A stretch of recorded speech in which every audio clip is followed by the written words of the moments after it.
hypothesis test for the mean of a normal distribution.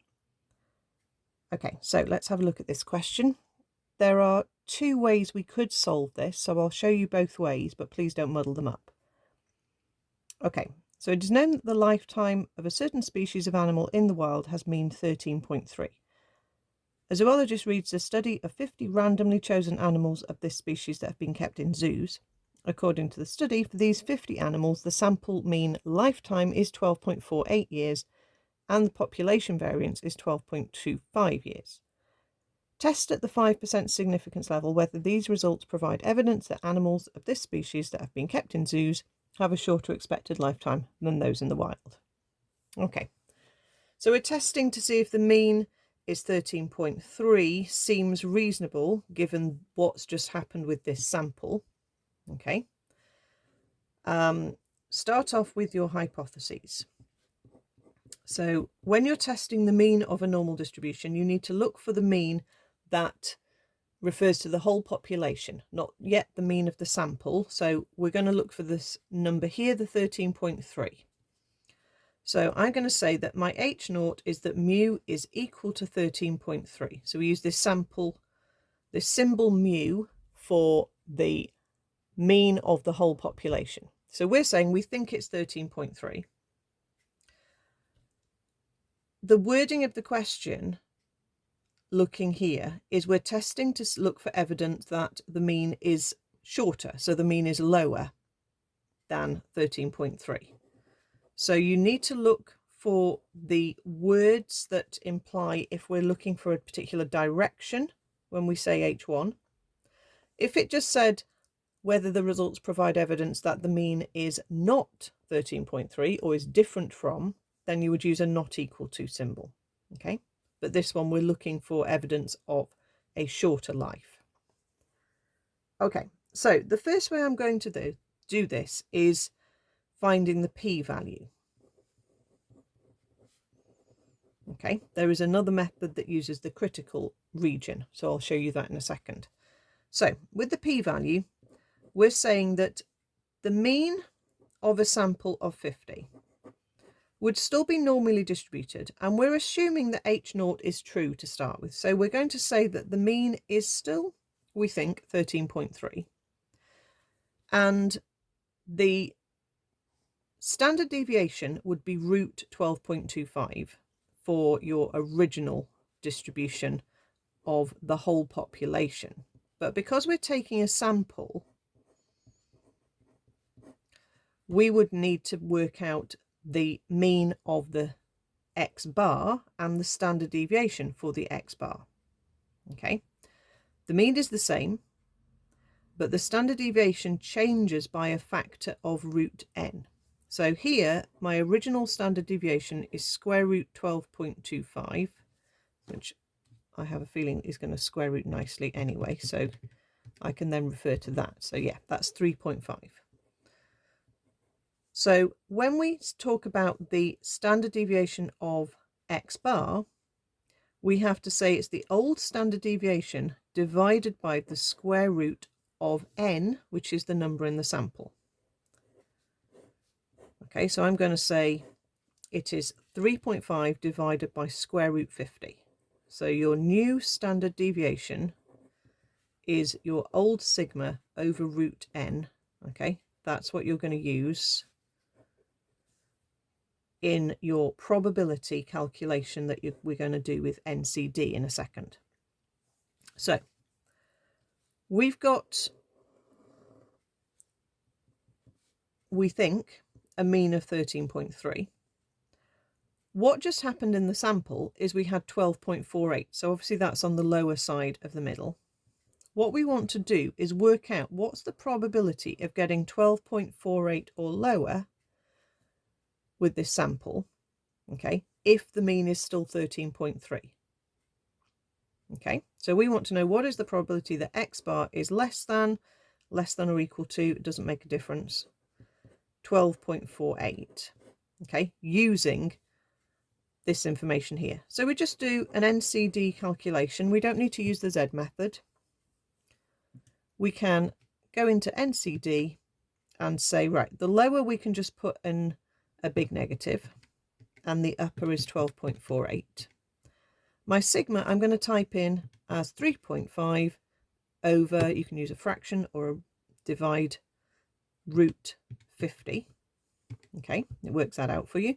And then my mean is 13.3. Obviously put them in the right way around for your calculator. So it gives us the probability of this sample result happening whilst the 13.3 is still the true mean in the background. So we've basically chosen a sample that is not particularly representative of all the data. Now, whether that's because the mean is not 13.3 for this group of animals or whether it is, we'll have to see. So the probability has come out as 0.0487, which basically tells us there's about a 4.87% chance of this outcome happening when mu is still 13.3. Now, because we're comparing it to the 5% level, we can say, well, that's too small a chance. We don't think that 13.3 is the true mean anymore. Okay, so you compare your p-value, which is this decimal, to 0.05, or you compare your percentage to 5%. And basically what we've got is that the p-value has come out below our significance level. So we can say reject H0. This is enough evidence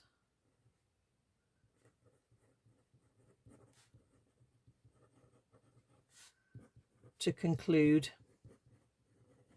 that the animals in zoos do have a shorter lifetime. Okay, because the idea is that the chance of this 12.48 happening whilst the mean still being 13.3 is so unlikely, we don't believe the 13.3 anymore. So we change our mind away from H0 and we change our mind towards H1. So that's one way of doing it. The other way you can do it is the critical region method, which also works perfectly well. You've still got the same hypotheses. Okay, they're the same. You've still got X and X bar, they're still the same. So you've still got X being normally distributed with 13.3 and a sigma of 3.5, and you've still got X bar being normally distributed with this new standard deviation. But what we're going to do is work out the critical region for a 5% sort of level, and it's just what we call a one-tailed test because we're testing mu is less than 13.3, so we just need to do the lower end, the lower tail. So we're going to work out this time something slightly different. We're going to work out the value here where I've put the question mark for the X distribution, okay, or the X bar distribution really. We're going to work out the value of X bar that would correspond to 5%. Okay, so to do that, we're going to use inverse normal. So we can say 5% at the bottom end, so 0.05. We can put in, it's got the same numbers in there, but I'll just retype them in just in case. 3.5 over root 50 and 13.3. And it gives me that X bar would need to be 12.4858. So I'm going to use a few more decimal places. Okay, so therefore anything below that, anything corresponding to the shaded area would be critical region, CR, would be if X bar was lower than this 12.48583 decimal. Okay. So it's kind of like you're pre-working out what your average of your sample would need to be. And then you do your sample of 50 and go, oh, right, the average was actually for that sample 12.48. So we are just under this boundary. Okay, so our test statistic is the 12.48, which is in the critical region. Therefore, we're in this bottom 5%. We can reject H0, and I'm not going to write it all out again. The conclusion needs to be said in context, so refer to what the question is about. Okay. You don't have to do both methods. The question may direct you towards one particular method, but if it doesn't, you just choose one of those methods to carry out. If it's a two-tailed test, it will be slightly different, but this is a one-tailed test because we've got this direction on H1 going on.